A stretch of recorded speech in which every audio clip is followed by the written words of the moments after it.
জয় শ্রীরাম। প্রতি বছরের মতো এবছরও রামনবমী উপলক্ষে শ্রী শ্রী শ্রী রামচন্দ্রের আবির্ভাব উপলক্ষে সারাপুরের নরডাঙ্গা পঞ্চমুখী হনুমান মন্দির থেকে ভব্য শোভাযাত্রা তার সমাপ্তি ঘটবে শ্রী শ্রী জগন্নাথ মন্দির শ্রীরামপুর মাহেশে। সকলের উপস্থিত কামনা করি।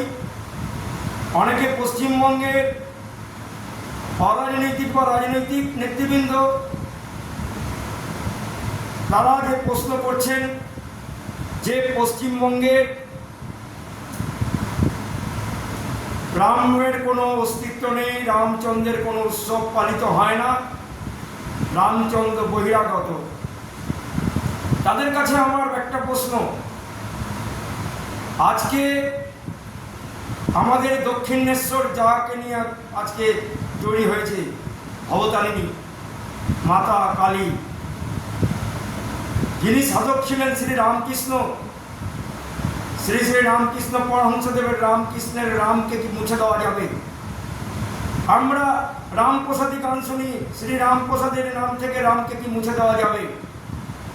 আমরা হরে কৃষ্ণ কৃষ্ণ কৃষ্ণ হরে হরে, হরে রাম রাম রাম হরে হরে।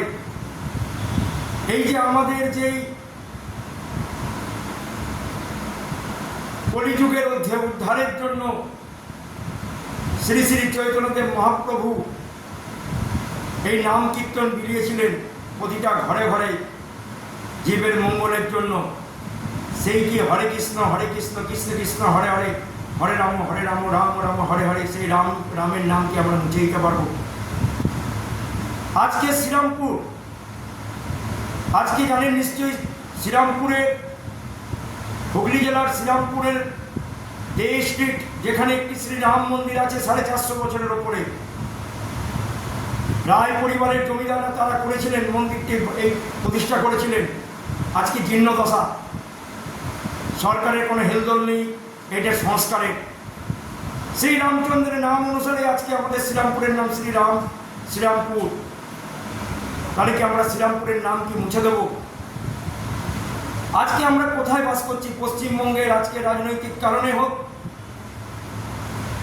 আজকে তাদের হিন্দু সনাতনীদের ওপর বিদ্বেষ বলুন, সেই কারণে তারা বলছেন যে রামচন্দ্র পশ্চিমবঙ্গের নয়, রামচন্দ্র কেউ নয়, তিনি নাকি বহিরাগত। আমার পশ্চিমবঙ্গের যারা রাজনৈতিক নেতারা আছেন অন্যান্য দলের, সকল রাজনৈতিক দলের কাছে প্রশ্ন, আপনাদের যারা নাকি এমপি আছেন, এমএলএ আছেন, মন্ত্রী যারা আছেন, কার কাছে কোনো নামের সাথে নাম জড়িয়ে আছে তাদের নামের সঙ্গে, সেই নামগুলো কি এফিডেভিট করে চেঞ্জ করবেন? বিগত 34 বছর এক সরকার, বর্তমানের সরকার, তাদের প্রত্যেকটা মন্ত্রী বা এমপি এমএলএ তাদের নামের সাথে রামের সাথে কিন্তু যুক্ত। তারা কি করবেন? আজকে চিন্তা করতে হবে আপনাদের যে আজকে আমরা কার্নিভাল করছি, দুর্গাপুজো, আমরা কি করছি? আমরা বাঙালির সর্বশ্রেষ্ঠ উৎসব বলছি এই দুর্গাপূজাকে, অথচ পশ্চিমবঙ্গের যেই দুর্গাপুজো হচ্ছে, যে কার্নিভাল হচ্ছে, আজকে দুর্গাপুজোকে নিয়ে যে আজকে আমাদের উৎসব, ছোট ছোট বাচ্চা থেকে আরম্ভ করে যারা নাকি তারা নতুন পোশাক পরছেন, যারা নানা রকম থিমের মাধ্যমে প্যান্ডেল করছেন, এবং সেখানে সেই পুজো দেখতে লক্ষ লক্ষ কোটি কোটি মানুষ যাচ্ছে।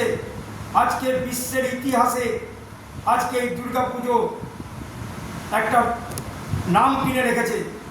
সেই জায়গায় আজকে বলছেন যে রামচন্দ্র বহিরাগত। আজকে চিন্তা করতে হবে এই দুর্গাপূজা আমাদের যে শরৎ উৎসব, যেই দুর্গা মাকে আমরা পুজো করি, যেই অকাল বোধন, আমাদের পৌরাণিক যুগে দুর্গাপুজো হতো বাসন্তী পুজোর সময়, বাসন্তী মাকে আমরা দুর্গাপুজো হিসাবে পুজো করতাম। কিন্তু যখন রামচন্দ্র যখন যুদ্ধে যাবেন, তিনি দুর্গাকে পুজো করবেন, তিনি অকাল টাইমে অকাল বোধন করেছিলেন এবং দুর্গা মাকে পুজো করে তিনি যুদ্ধে গিয়েছিলেন। সেই অকাল বোধন, সেই দুর্গা পুজোটা কখন হয়েছিল? এই আশ্বিন মাসের শরৎকালে। আজকে আমরা দুর্গাপূজার কার্নিভাল করব, দুর্গাপুজোকে বাঙালির সর্বশ্রেষ্ঠ উৎসব বলবো। আজকে আমরা এই দুর্গাপুজোকে আমরা সর্বশ্রেষ্ঠ আসনে, বিশ্বের আসনে নিয়ে যাব। সব রাজনৈতিক দলগুলো দুর্গাপুজোর উৎসবে মেতে থাকবেন, ফিতে কাটবেন, কিন্তু দুর্গাপুজো যার জন্য প্রতিষ্ঠা হয়েছে এই অকাল বোধন, সেই শরৎকালে শরৎ উৎসব যিনি করেছিলেন তিনি হলেন আমাদের শ্রী রঘুপতি রাঘব রাজা রাম। সেই রামচন্দ্রকে পশ্চিমবঙ্গের রাজনৈতিক কারণে, সনাতনী হিন্দুদের বিদ্বেষের কারণে তারা মানতে রাজি নয়। রাম হলেন বহিরাগত। তাই প্রতিটি সনাতন হিন্দুদের কাছে বলছি, আগামী 6ই এপ্রিল প্রতিটি ঘর থেকে আপনাদের মা বা ভাই বোনেদের বলছি, আপনারা রাস্তায় নেমে আসুন এবং 6ই এপ্রিল শ্রীরামনবমীর দিন আপনারা পথে এসে সেই উৎসবকে পালন করুন। এবং আমাদের সনাতনী হিন্দুদের যারা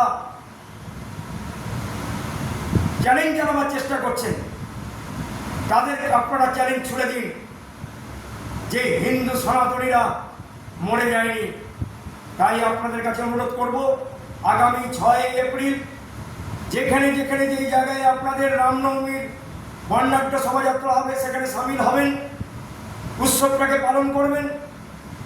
আমাদের যারা সনাতনী হিন্দুদের যারা বিদ্বেষ করছেন, যারা আমাদের ছোট করাবার চেষ্টা করছেন, সেই রঘুপতি রামচন্দ্রকে সামনে রেখে আপনারা সেই দিন উৎসবে সবাই যোগদান করবেন।